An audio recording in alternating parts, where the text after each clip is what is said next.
Boa noite, gente. Gratidão pelo convite, gratidão pela caridade, de forma excelente. Muita alegria que a gente vem participar da Semana Espírita pela primeira vez. Para quem não me conhece, eu sou João Marcos Filho, eu sou integrante do Movimento Unep Brasil, Núcleo de Estudos e Pesquisas do Evangelho. Atualmente, eu coopero com o Unep Caminho da Luz, o Alcínio, Brasília, São Paulo, e também temos nosso programa de Lições e Conexões no canal do mesmo nome, inclusive que começa daqui a pouquinho. Então, a gente veio falar para vocês, como bem disse a Valéria, sobre as feras da atualidade. Muito interessante essa metáfora, essa simbologia das feras. Porque desde que nós nos entendemos por raça humana, a gente sempre gosta de comparar o comportamento dos demais animais. Nós só somos os mais distintos do reino animal, mas ainda somos animais.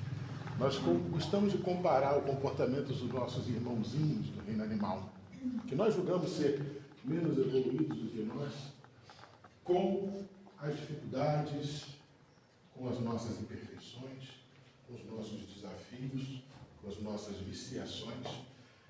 E isso reflete nas Escrituras. Se você for principalmente no Velho Testamento, mas não somente, principalmente no Velho Testamento, você vai achar várias comparações das feras, dos animais ferozes, selvagens, achar essas comparações dos animais ferozes com profecias, né, com lições. O próprio Mestre Jesus foi comparado com o leão de Judá, tanto quanto foi comparado com um cordeiro de Deus. Então, isso é extremamente comum. Mas a primeira coisa que eu quero chamar a atenção hoje é o seguinte: se você for lá em Gênesis, quando o Criador, na sua cosmogênese, criando todo o planeta Terra, lá no versículo 25, logo no capítulo 1, você vai ler: e Deus fez as feras da terra conforme a sua espécie. Cada uma ele fez conforme a sua espécie. E o gado conforme a sua espécie. Os animais domesticados, as feras, os animais selvagens, conforme os seus comportamentos. E o gado, animal domesticado, conforme cada um a sua espécie. E todo animal rastejante da terra conforme a sua espécie. E viu Deus que era bom. Por que eu estou trazendo esse versículo de Gênesis? Primeira coisa que a gente tem que ter em mente para poder analisar as feras é que tudo que Deus cria é bom. A única coisa que ainda é má na criação, a insistência que nós temos em sermos egoístas. É a única coisa. E também nem isso é mal. Isso é só força das coisas. É só oportunidade de matéria-prima. O que a gente chama de maldade nada mais é do que a matéria-prima do aprimoramento. Só de curiosidade eu trouxe para vocês, os judeus no Velho Testamento tem dois nomes distintos para essas criaturas. As feras eles chamam de Shear Ha'ater, ou Hareter, que são os animais selvagens. E os Behemá são os animais dóceis. E, se vocês olharem no Velho Testamento, tem várias alusões ao Shear Ha'ater, que são as feras, as coisas ruins, os maus presságios, as profecias negativas de destruição. E vários aos Behemá, que é como nós devemos ser: dóceis, mansos, obedientes, pacíficos, inofensivos. E como eu falei para vocês, o leão, por exemplo, um dos animais, uma das feras mais usadas como simbolismo no Velho e no Novo Testamento, ele pode tanto representar o sinal da força, da realeza. Jesus era o leão de Judá. Davi era comparado várias vezes a leão. Um leão. Mas as profecias, por exemplo, de Daniel, as profecias de Jeremias, por exemplo, o leão também traz destruição pela sua força, pela sua ira implacável. E por que eu estou trazendo isso? Para a gente entender tudo e qualquer coisa que vem da parte de Deus, e tudo vem da parte de Deus, é invariavelmente bom. Cada gente entender aonde está essa bondade e saber usá-la a nosso favor, usá-la estrategicamente. Você vai ver feras no Velho e no Novo Testamento. Eu trouxe 2 exemplos. No Velho Testamento, uma das feras que eu mais gosto, uma das simbologias de fera que eu mais gosto, está no livro de Daniel. E no Novo Testamento, o Apocalipse. Né? Lembrando que aí, a partir daí, você tem que começar a entender essas feras como simbolismo. Como simbolismo. E é um caráter simbólico extremamente profundo. É de uma psicologia, de uma teoria social envolvida nessas profecias lindíssima. Cabe muito a gente estudar. Porque elas trazem ensinamentos atemporais sobre espiritualidade, sobre história, sobre superação. Fica aqui a recomendação. Peguem, estudem as profecias relacionadas aos mitos e o simbolismo dessas feras. Por exemplo, lá em Daniel, e sempre vai ser uma constante, vocês vão ver, em Apocalipse também, as profecias relacionadas a essas bestas, feras, é sempre uma representação de oposição a Deus. Então, o comportamento dessas bestas, dessas feras, é sempre aquilo que você não deve fazer. Ou aquilo que não é apropriado aos olhos de Deus. Sempre que há uma profecia, e isso é uma coisa até óbvia, mas vale lembrar, a figura da fera é sempre em oposição, tanto ao Criador quanto a toda a sua criação, principalmente ao povo de Deus. E como eu falei, só repetindo, a maior importância de você estudar isso é que elas sempre trazem ensinamentos profundos e extremamente atemporais. As profecias de Daniel, então, eu vou mostrar para vocês daqui a pouco, elas são totalmente atemporais. Elas falavam objetivamente de reinos do passado, mas se a gente fizer um pouquinho de força, você vai entender perfeitamente que ela ainda fala dos reinos de hoje em dia. Então, elas são atemporais e sempre extremamente profundas. Por exemplo, capítulo 7 de Daniel, ele traz 4 feras, numa visão mediúnica dele, que ele intitulou como as 4 grandes bestas. Cada uma delas, segundo os teólogos, desde a época de Daniel, desde a teologia rabínica, antes mesmo de Jesus, se concorda que essas 4 feras, na visão de Daniel, representariam, e obviamente, isso é uma interpretação posterior ao acontecido. Daniel teria trazido para a gente, naquela época dele, os 4 reinos, os 4 impérios que massacraram principalmente o povo judeu.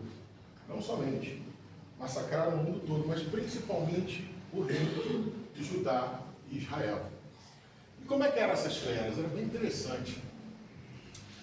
A primeira e mais poderosa dela, a primeira, mais imponente, poderosa não, a primeira e mais imponente era o leão com asa de águia, que representava o reino da Babilônia. Isso aí, a Babilônia dominou Judá e Israel por volta do século 7 a.C., como 600 e pouquinho. E o leão, porque a força do Império Babilônico, quem lê o livro de Jeremias, quem lê o livro 1º e 2º Reis, vai entender que o Império Babilônico era implacável. Ele veio com um rolo compressor, destruindo tudo no caminho dele, numa velocidade espantosa. Por isso o leão com asa de águia. O segundo era o urso com os ossos de costela. Carregava o urso, vinha andando devagar, mas muito imponente, o cara de bravo, na visão de Daniel, carregando ossos de costela maluca. Isso representava o Império Persa, que não foi tão rápido quanto o Império Babilônico, mas foi extremamente cruel. Quando o Império Persa passou, ele deixou um rastro de assassinatos, de destruição extremamente mais cruel que o Império Babilônico. O leopardo de asas, a Grécia. E por que era um leopardo com 4 asas e 4 cabeças? Olha como é que Daniel era um médium fenomenal na interpretação dele. E como é que ele trazia de verdades que, se você parar um pouquinho para interpretar, você entende. É quantos reinos se dividiu a Grécia depois de Alexandre, né? O reino macedônico, quando ele se tornou reino grego, se dividiu em 4 grandes sub-reinos. Por isso o leopardo tinha 4 cabeças e 4 asas. E foi extremamente rápido, como o leopardo é. E o último era uma besta terrível, que ele não soube nem nominar. Não parecia com nenhum animal que ele tinha visto, não parecia com nada que ele já tinha visto. O Daniel ficou com muito medo dessa besta. Ela tinha 10 chifres e era extremamente poderosa. A pisada dela tremia a terra inteira quando passava. Hoje a gente sabe que Daniel estava falando do Império Grego-Romano. Um dos maiores, se não o maior império da história dos homens, que mais conquistou, que melhor conquistou, que mais se manteve conquistando. E lógico, graças ao Império Romano, hoje nós podemos nos chamar cristãos. Por mais que isso doa a algumas pessoas falarem, eu confesso que já doeu em mim, tem que admitir isso, mas se nós hoje temos a Bíblia conforme temos, se temos o Evangelho conforme temos, se podemos nos chamar cristãos, nós devemos sim ao Império Romano, essa besta fera horrorosa, 10 chifres que Daniel viu. Todos eles tinham uma característica opressora, dominadora, cruel. Mas nós que professamos a doutrina dos Espíritos, temos que admitir que foram todos eles força das circunstâncias. Todos os reinos foram criados por homens, para que a essência de Deus e da espiritualidade. E se nós estudarmos um pouquinho a lei de destruição, e um pouco também a lei de conservação, a gente vai entender facilmente que o reino, por pior que tenha sido, ele serviu a um propósito maior. O propósito de burilar a civilização humana. Por exemplo, se hoje nós temos água encanada, a gente deve ao Império Romano. Eles sim criaram os aquedutos, eles criaram todo o sistema de saneamento que a gente ainda usa, muita coisa, muito parecida com a da época deles. A Grécia deu para a gente filosofia, mãe da ciência. A Babilônia, a Pérsia, deram para a gente vários artefatos da medicina que a gente usa até hoje. As regras sociais de penalidade, de legislação que a Babilônia trouxe e aprimorou do Código de Hammurabi, a gente usa até hoje. Então, todos eles, com todas as suas características ruins, tiveram, sim, mesmo sendo contra o Santo dos Altíssimos, nome que Daniel deu a Deus, nessas visões, todos eles trouxeram as suas cooperações, como é de tudo que Deus faz, porque Deus viu que era bom, tudo que Ele criou. Vamos passar para o Apocalipse, vamos para outra ponta da Bíblia. Final do Novo Testamento, livro da Revelação. Lá em Apocalipse 13, vocês vão ver uma das imagens mais icônicas das feras. Essas sim representam as feras da atualidade. Absolutamente. Acho que Daniel, se a gente fizer um pouquinho de força, a gente sabe hoje quem é a nova Babilônia, quem é a nova Pérsia, quem é a nova Grécia, quem é a nova Roma. Se a gente fizer um pouquinho de esforço, o mínimo de conhecimento geopolítico, você vai entender quem são os novos impérios de hoje. Mas a visão que João traz em Apocalipse, essas feras sim, são feitas para a gente, principalmente para a atual conjuntura do planeta Terra. E é muito interessante que João traz uma fera saindo do mar e a outra fera saindo da terra. A fera que sai do mar, ela tem 7 cabeças e 10 chifres. E se a gente tivesse um seminário de final de semana inteiro para estudar, eu juro que eu explicaria para vocês a simbologia das 7 cabeças com 10 chifres. E é muito legal você estudar essa simbologia de Apocalipse dentro da cultura judaica e cultura gnóstica da época. Qual é o simbolismo disso?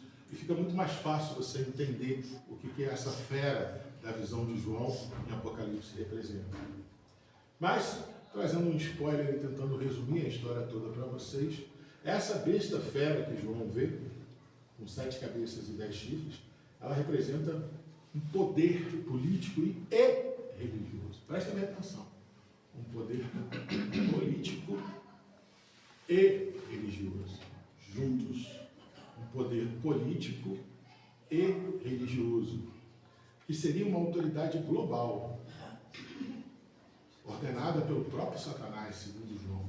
Lembrando que Satanás não tem nada a ver com o diabo, Lúcifer ou qualquer outra figura escatológica, deídica do inferno que a gente já tem aprendido. Satanás, na cultura judaica, é simplesmente os espíritos que são opositores. Satanás, no hebraico, quer dizer opositor. Aquele que te combate, aquele que te atrapalha, aquele que te serve como pedra de tropeço. Então, esse monstro com 7 cabeças e 10 chifres que saía de dentro do mar, e o mar também tem uma simbologia muito interessante na cultura judaica. Quem lembra do diálogo de Jesus com Nicodemos. Se não nascerdes da e do Espírito, não poderás entrar no reino dos céus. A água, ela é um símbolo de entrada e saída do reino dos céus. Ou seja, para a cultura judaica, a água é um portal que liga as duas dimensões. Por exemplo, quando Jesus precipita a vara de porcos lá no lago de Genezaré, quando ele estava lá em Gadara, essa figura de depositar os porcos, nos quais os espíritos pediram para serem lançados aos porcos, os demônios do endemoniado gadareno, jogar nas águas do Genezaré tem uma simbologia que é permitir que eles reencarnassem. A água do Genezaré representa quando você se purifica e vem para uma nova vida. E é uma coisa muito curiosa, porque João batizava no Jordão, mas os grandes milagres de Jesus foram próximos ao lago de Genezaré. E o lago de Genezaré, geologicamente falando, ele tem uma ligação interessante. Na profundidade dele, ele tem uma ligação aquedútica com o Mar Morto, ou seja, eles são todos interligados, geologicamente falando. É muito interessante. Mas a água, segundo a cultura judaica, ela pode ser interpretada como um portal para a renovação da sua vida. Então, esse demônio, esse monstro que vinha com umas 7 cabeças e 10 chifres, que tinha um poder religioso e político, que, segundo a cultura judaica, é o poder absoluto. Israel é uma nação teocrática. O poder político não é dissociado do poder religioso. Política e religião sempre estiveram de mãos dadas para todas as decisões da vida de Israel. Então eles acham que esse é o verdadeiro poder. O poder que você exerce pela sabedoria de Deus. Por isso, teocracia. Por isso, político e religioso. Essa besta sair do mar é muito emblemática. Por quê? Ela seria consequência da ignorância que subsiste e sobrevive às reencarnações, ao tempo. É tudo aquilo que a gente, apesar de ter reencarnado e reencarnado e reencarnado e reencarnado e reencarnado, a gente ainda carrega de ignorância da lei divina. Por isso que essa besta, na visão de João, ela é empoderada pelo próprio opositor. É a parte de oposição que a gente carrega. É a nossa rebeldia à lei divina. A gente insiste em manter, apesar de séculos a fio, vindo e voltando da esfera terrenal. Essa é uma representação dessa besta que vem do mar.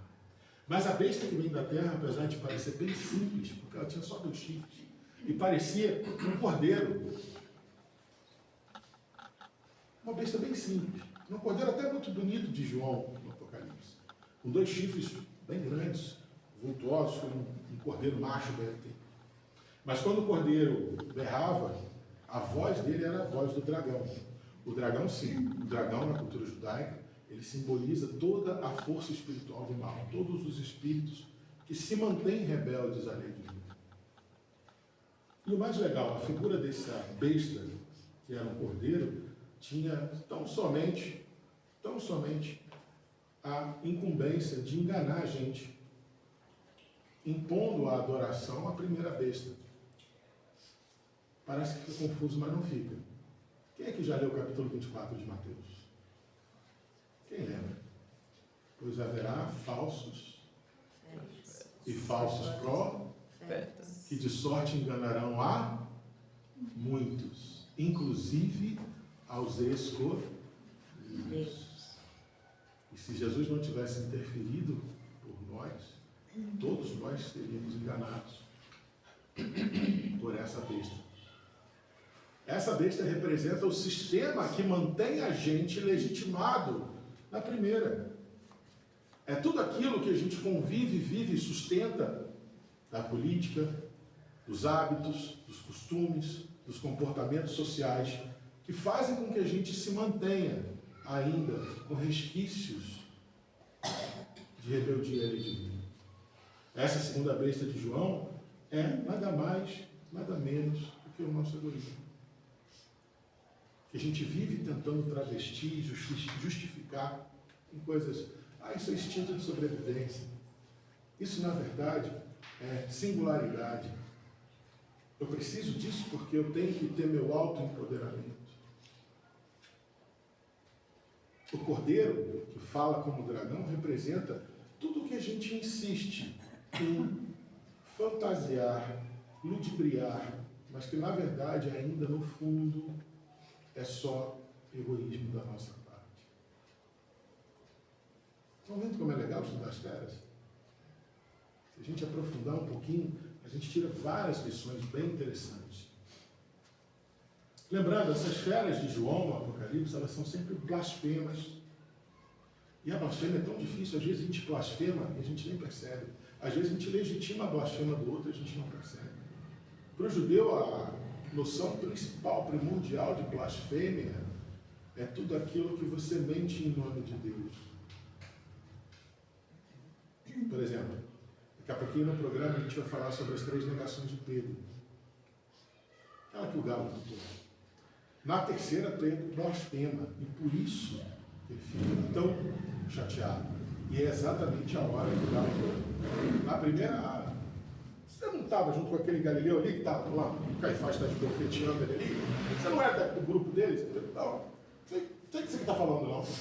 Eu não estou aqui, estou vendo igual você, estou aqui acompanhando o que está acontecendo. Aí na segunda a pessoa vai e volta, vai, olha para Pedro, olha, fala com os guardas assim. Ele é Galileu, ele estava junto com ele. Sabe? O pessoal chega junto de Pedro. Rapaz, você estava junto com ele lá no Getsemane. Foi você que cortou a orelha. Rapaz, eu já falei, eu não sei do que vocês estão falando. Eu não conheço esse cara. E na terceira vez, chega e disse, não, você estava com ele porque você é Galileu, olha o seu sotaque. Você é Galileu e estava com aquele cara que está lá dentro que Caifás está profetizando. E aí o Evangelho de Lucas, o Evangelho de Mateus, o Evangelho de Marcos, o Evangelho de João, os 4 falam que Pedro esbravejou e blasfemou, jurando, eu juro que eu não conheço esse homem. Ali ele não teve defesa. Por quê? Ele mentiu em nome de Deus. E por isso que o galo canta só na terceira vez que ele nega. Porque ele blasfemou. Blasfemar é você usar a parte de entendimento, a capacidade de interpretação que você possa vir a ter da lei divina para ter esses escusos, para você sustentar o seu egoísmo, para você tentar legitimar o seu egoísmo, para você de alguma forma se sobressair à necessidade do irmão. Isso é ser blasfemo. E essas feras são reconhecidamente blasfemas. João faz questão de deixar muito claro isso. A principal característica das 2 feras da visão de Apocalipse 13 é que elas são blasfemas. Elas zombam da lei divina. E zombando da lei divina, elas atrasam o nosso entendimento da lei divina.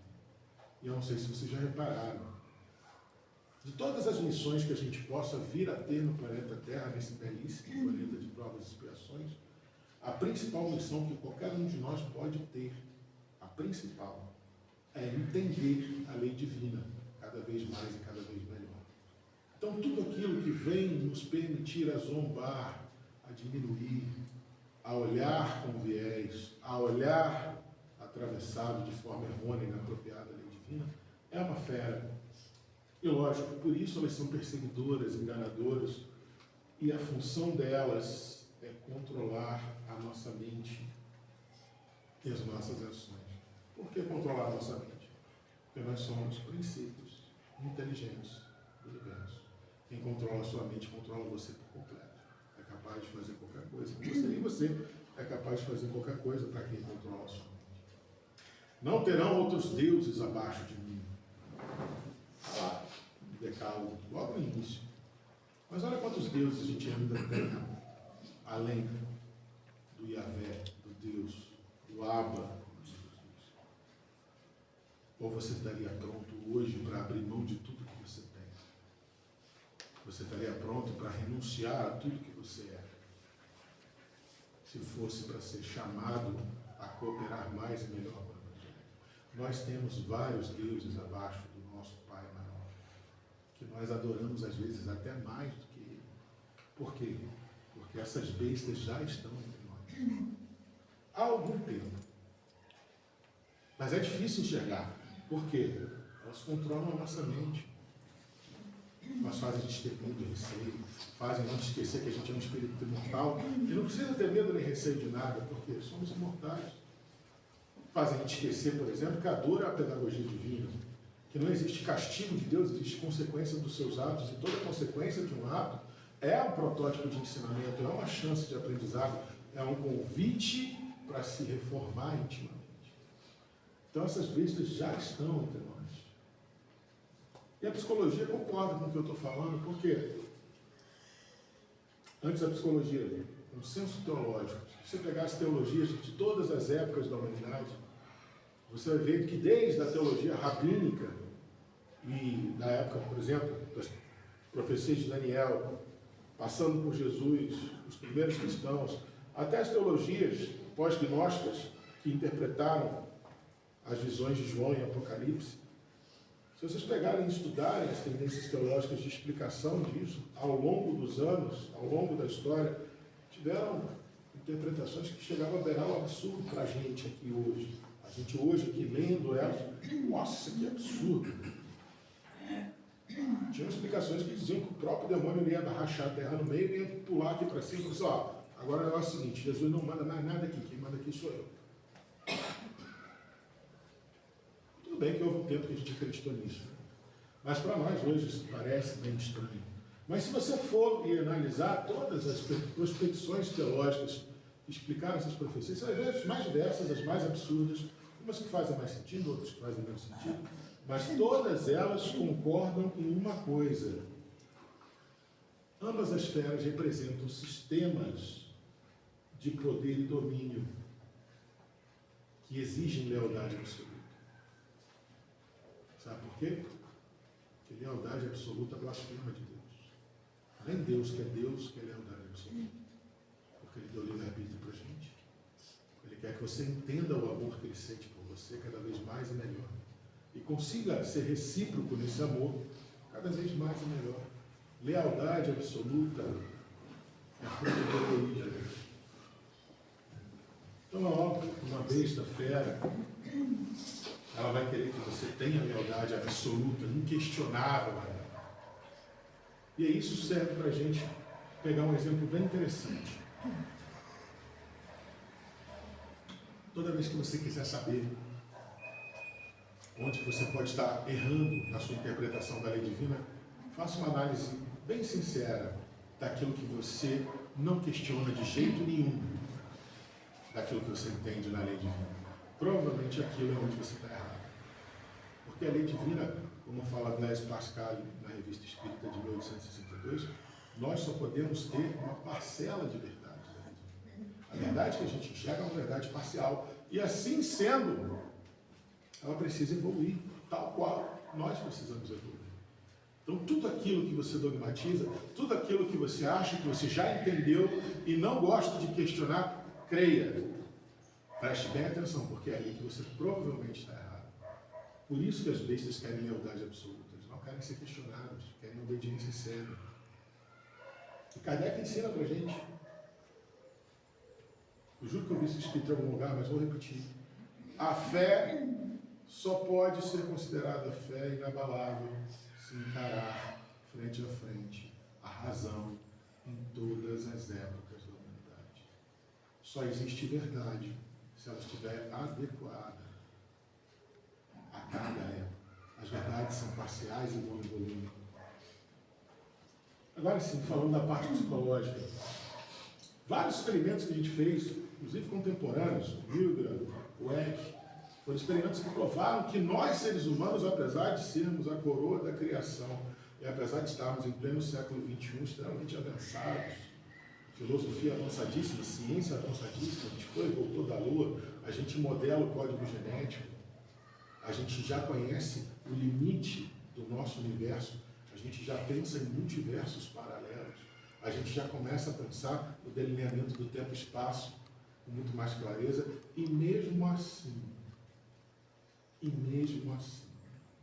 a gente for colocado sob pressão da maneira correta, a gente consegue ceder a toda e qualquer exigência, independente do quanto que ela vá ferir o seu código pessoal de moralidade. É só colocar a gente sob a pressão certa, é só pisar no nosso calo do jeito certo, que mesmo sendo a coroa da criação, qualquer um de nós, perverteria qualquer noção ética. Até aquelas que você defende com mais braveza, com mais brilho. Por quê? Porque nós ainda temos aquelas bestas aqui, ó, dentro do nosso coração. Elas estão lado a lado com a gente. Porque se tem uma coisa que a gente ainda não abandonou, ainda falta bastante, é a nossa ignorância da vida. Por mais que a gente esteja avançado, se nós não estivermos vigilantes, creio, é só pisar no seu calo da forma correta, na pressão correta, no lugarzinho certo, que você abandona até a crença mais sólida que você tiver em Deus e no Mestre Jesus. Por quê? Porque nós estamos a caminho desse autodomínio. Eu gosto sempre de repetir, de lembrar que Agostinho, e é a melhor definição de fé que eu já li até hoje, Agostinho ensina para a gente que fé é confiar no que você acredita. E esses dias, relendo essa parte para poder estudar para uma outra palestra, eu reli algo que eu tinha esquecido. Por que ele começa a comentar isso? Para justificar o sacrifício dos santos. O que leva uma pessoa a entregar a sua vida biológica ao sacrifício por conta de um ser imaginável, do qual ele só ouviu história, mas que ele acredita piamente que esse ser ama ele incondicionalmente e que pelo fato dele morrer não vai trazer nada além do que mais uma morte dentre tantas que ele ainda vai ter, que vai levar ele a outra vida dentre tantas que ele ainda vai ter. De onde vem essa fé? E Agostinho fala, vem a confiança, porque fé é confiar no que você acredita. Se você confia no que você acredita, você não tem medo. Se você confia no que você acredita, você pode até ter dúvidas, mas não tem segurança. Se você confia no que você acredita, você está disposto a fazer qualquer coisa por essa confiança, por essa crença. Talvez onde a gente mais erra é confiar nas coisas erradas. Talvez a gente esteja perdendo tempo em confiar em coisas que não deveriam ser tão críveis. E é essa a crítica que Agostinho faz. É essa a crítica que Pascal faz na Revista Espírita. Por sermos imersos em meio às verdades, e isso é inevitável no nosso estágio evolutivo espiritual, então busquemos cada vez mais e melhor as verdades evangélicas. Entendamos, nos debrucemos em entender o Evangelho mais e melhor, porque Pascal fala isso na Revista Espírita. O Evangelho é o códex, é o compêndio, é o livro que melhor explica a lei de Deus.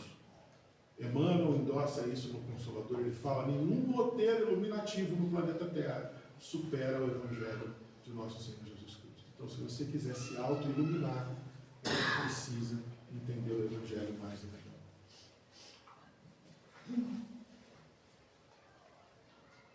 Por isso que a gente ainda tem tantas características animais.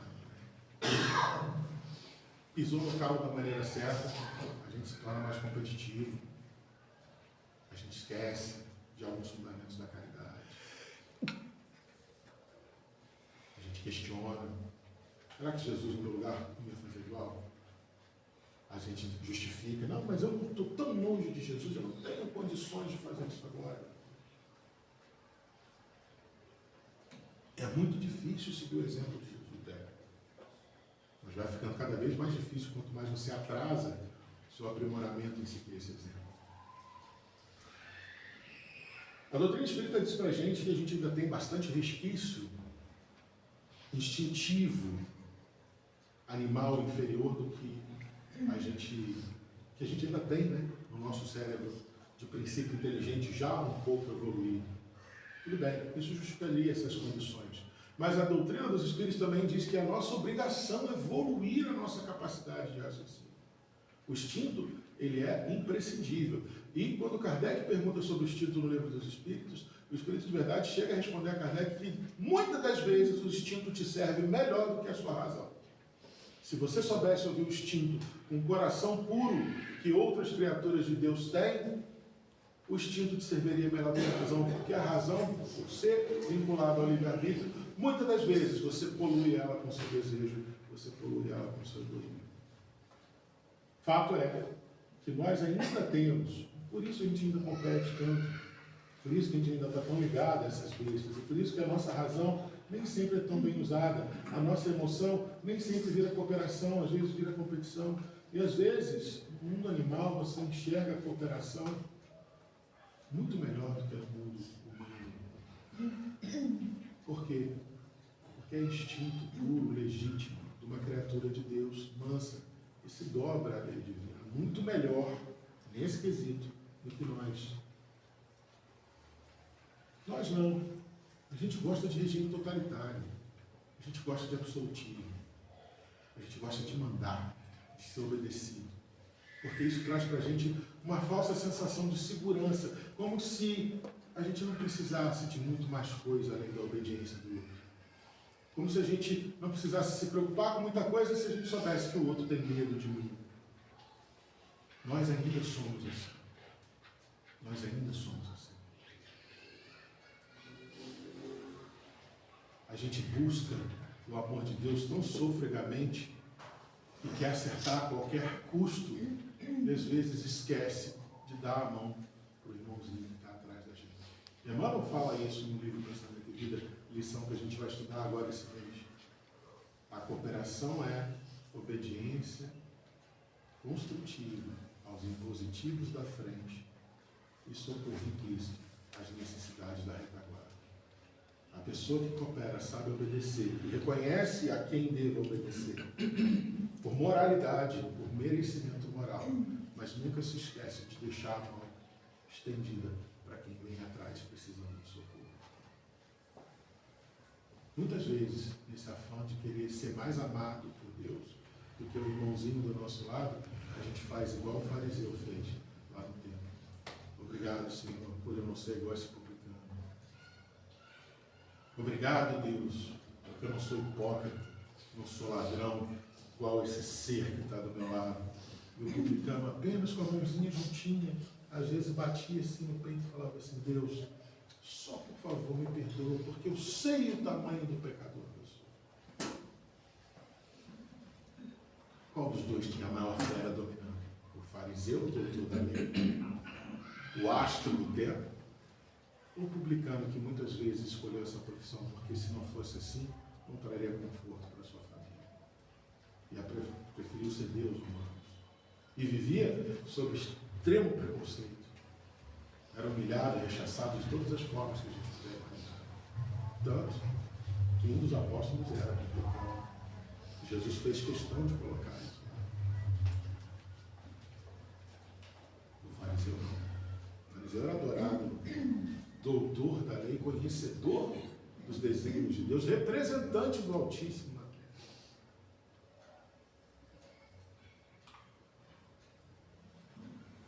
A gente tem muita dificuldade ainda de entender o que é dignidade no olhar do outro. A gente tem conceitos nossos sobre o que é empatia, sobre o que é caridade, sobre o que é dignidade, e impõe isso para o outro. Esquece que Jesus nunca impôs nada para ninguém. Vocês já repararam isso? Toda vez que Jesus ia fazer uma cura, um milagre, na maioria das vezes ele pergunta: o que queres que eu faça? Ele nunca chegou e falou assim: aqui, ó, deixa eu cuspir aqui no chão, botar esse barro na tua orelha que você vai ouvir. Falou, beleza? Muitas vezes a gente esquece de perguntar para o irmão assim: qual é a melhor forma que eu posso te ajudar? Isso também é uma forma da gente ser uma besta fera na mão do outro irmão, na presença do outro irmão. Mas apesar de eu estar tendo uma fala bem pessimista, a gente não vai esquecer. Lá em Gênesis, Deus fala. E Deus viu a criação, viu tudo que ele havia criado e viu que era bom. Porque até na maldade mais hedionda eu te garanto que existe uma chance do bem ser feito. Eu já falei para vocês, mas é sempre bom lembrar, certa vez na mediúnica, lá na mesma cidade, quando a gente tinha um centro espírita, lá no Rio de Janeiro, um espírito, um bom benfeitor, chegou e eu fiz uma pergunta muito capciosa para ele. Eu, extremamente mais petulante do que eu sou hoje, mais arrogante do que eu sou hoje, quis botar o irmão numa sinuca de bico, uma questão do livro dos Espíritos, ele me respondeu lindamente. Mas a resposta direta ao que eu perguntei nem foi a mais bonita. O mais bonito foi quando ele chegou para mim e falou assim: meu irmão, aonde houver ignorância da lei divina, sempre vai ter um algoz, sempre vai ter um vilão. Mas só vai ter uma vítima se não houver perdão. Porque junto com todo o mal que você receber, vem junto a chance de você perdoar. Vem junto a chance de você dar outra face. Vem junto a chance de você relevar e renunciar e não resistir ao mal. Então, se a gente não resiste, se a gente realmente recebe aquilo como mal e não perdoa, a gente acaba se tornando cúmplice. Mas ainda assim é muito difícil da gente entender. Então, só para a gente fechar rapidamente, vamos falar um pouquinho de doutrina espírita especificamente. São 4 os grandes monstros. Pois não? A gente sabe que, nós sabemos que a Bíblia principalmente não pode ser interpretada, né, literalmente. Completamente. Sim. Mas tem um detalhezinho que eu gostaria que você me explicasse, por favor. Depois dessa criação, e viu Deus que tudo aquilo era bom. Sim. Dá a impressão assim, que ele fez sem ter certeza. Só depois que ele fez, é que ele viu que era bom. Sim. Mas o Velho Testamento inteiro coloca a figura deítica de Deus, coloca a figura de Deus como uma figura que muda de opinião. Viu Deus que era bom. Chamou Deus a família de Noé, chamou Deus a Noé ao convés e falou: junta a tua família que eu desisti. Vou botar vocês tudo para dilúvio. E Noé falou: não, peraí, calma aí, depois de tudo que eu fiz, Deus. Viu Deus a Moisés, quando Moisés questiona Deus fala assim: Moisés, olha só, o negócio é o seguinte, eu vou te liberar agora, mas você não vai entrar na terra prometida não. Moisés vai cobrar a Deus dá uma orientação para Moisés faz diferente da orientação. Ainda fala: tá vendo, Deus? Aí, ó, o jeito que eu fiz ficou mais maneiro, tá vendo? Deus fala assim: espera até chegar perto da terra prometida que a gente conversa aqui. Ezequias, o rei, quando Deus manda Samuel anunciar a Ezequias: Samuel, vai e fala com Ezequias para arrumar a casa dele, porque me aprouve chamá-lo de volta ao meu seio. Ezequias doente já há meses. Então o profeta vai lá e fala: Ezequias, Deus manda você arrumar a sua casa, porque ele vai te levar embora comigo. E a narrativa de Reis conta que Ezequias vira para a parede e chora igual uma criança, tão copiosamente, tem um diálogo tão sincero com Deus, que Samuel já estava saindo do castelo bem tranquilo. Deus fala assim: Samuel, volta lá que eu mudei de ideia. Fala com Ezequias que eu vou dar para ele mais 16 anos de vida. Deus muda de ideia? Mas Deus passa o tempo todo tentando me convencer e te convencer da misericórdia dele, e mesmo assim a gente não se convence. Então isso não é difícil para a gente ver que Deus é, sim, poderoso o suficiente para ser misericordioso até nas situações mais improváveis. Por que vocês acham que Jesus no Getsemane falou: Pai, se assim for da tua vontade, afasta de mim esse cálice, porque o espírito é pronto, mas a carne é fraca. Por que vocês acham que Jesus fez isso? Foi porque ele realmente de coração estava pedindo a possibilidade de Deus afastar para ele uma missão que mudaria a história do planeta inteiro, ou ele estava querendo dar para a gente o exemplo de: se você sentir que seu pau apertou, se você tiver com medo, é lícito ter medo. Peça a Deus. O Velho Testamento é recheado de histórias que, quando foi pedido a Deus, ele mudou de ideia. Toda interpretação de Deus que humanizar a Deus, a gente não pode esquecer de um detalhe: ela é simplesmente para que a gente se enxergue na misericórdia de Deus. Ela não representa o que Deus é e jamais estaria próximo de ser minimamente perto do proceder de Deus. Mas sim, ela é para nos mostrar a misericórdia de Deus, para que a gente possa se enxergar em Deus. Se vocês olharem os deuses da antiguidade, principalmente os gregos, que são os mais famosos, é muito legal você comparar os deuses gregos com o Deus Yahvé dos judeus, porque os deuses gregos estavam nem aí para a gente. A raça humana era brinquedo, era uma diversão para os deuses da Grécia. Mas para o Yahvé não. A gente era a coroa da graça. Eu vos dou meu filho bem amado, para que nele tenham vida e vida em abundância e vida eterna. O Deus Yahvé, o Deus judeu, ele tem uma característica interessantíssima. E lembrando, Deus mesmo não parece nem com o Deus dos judeus, nem com o Deus dos gregos, ele está muito acima de tudo.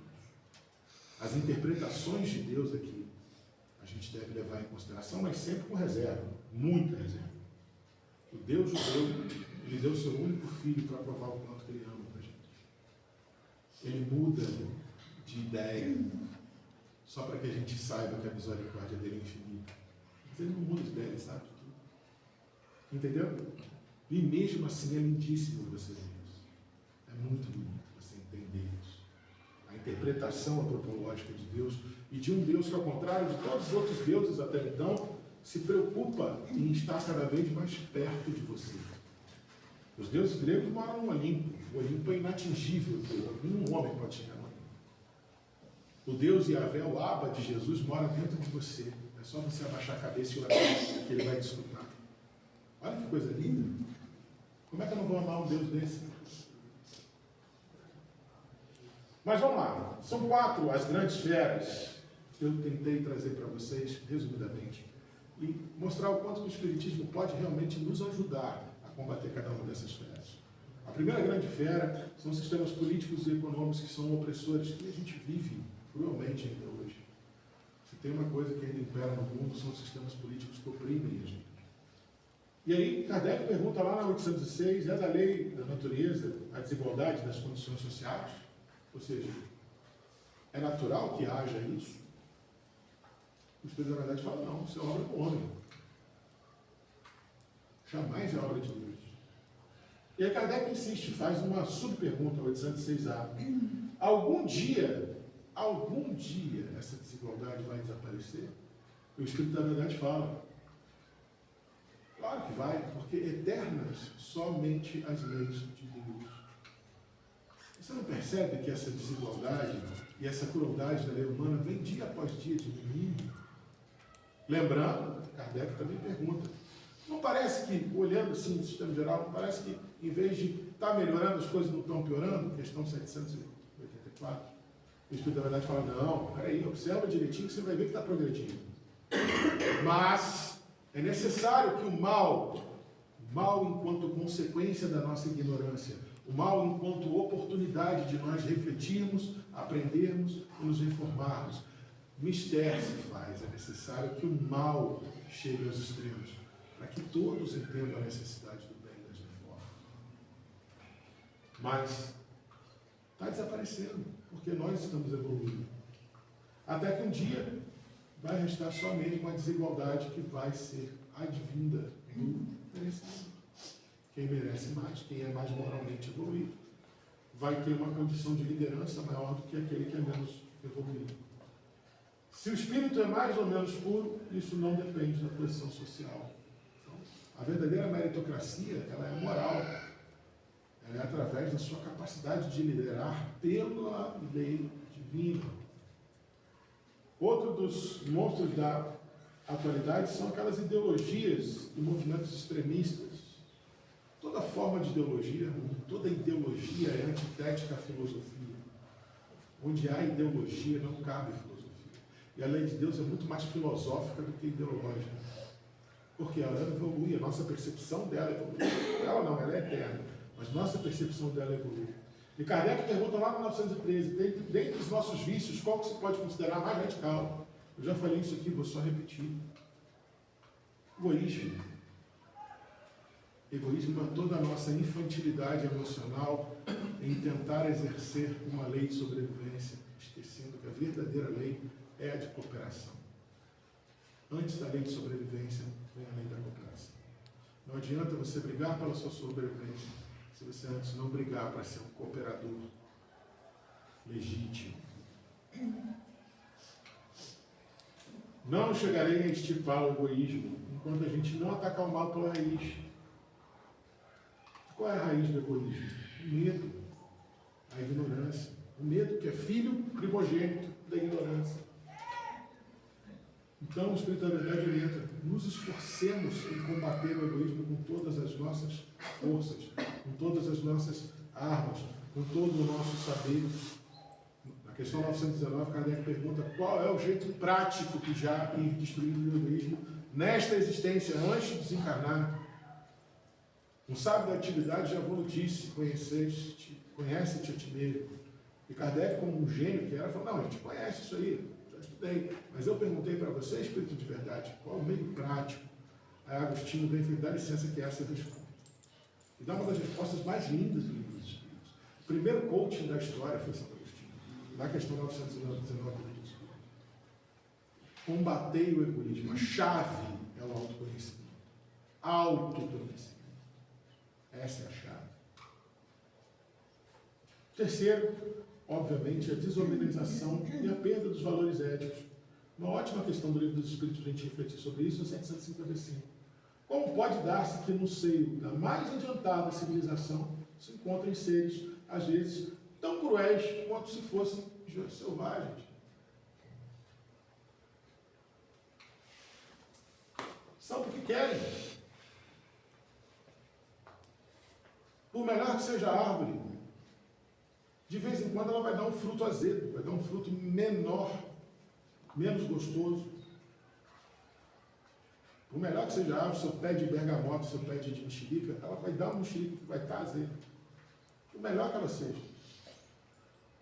E principalmente, porque pesou demais a prova deles.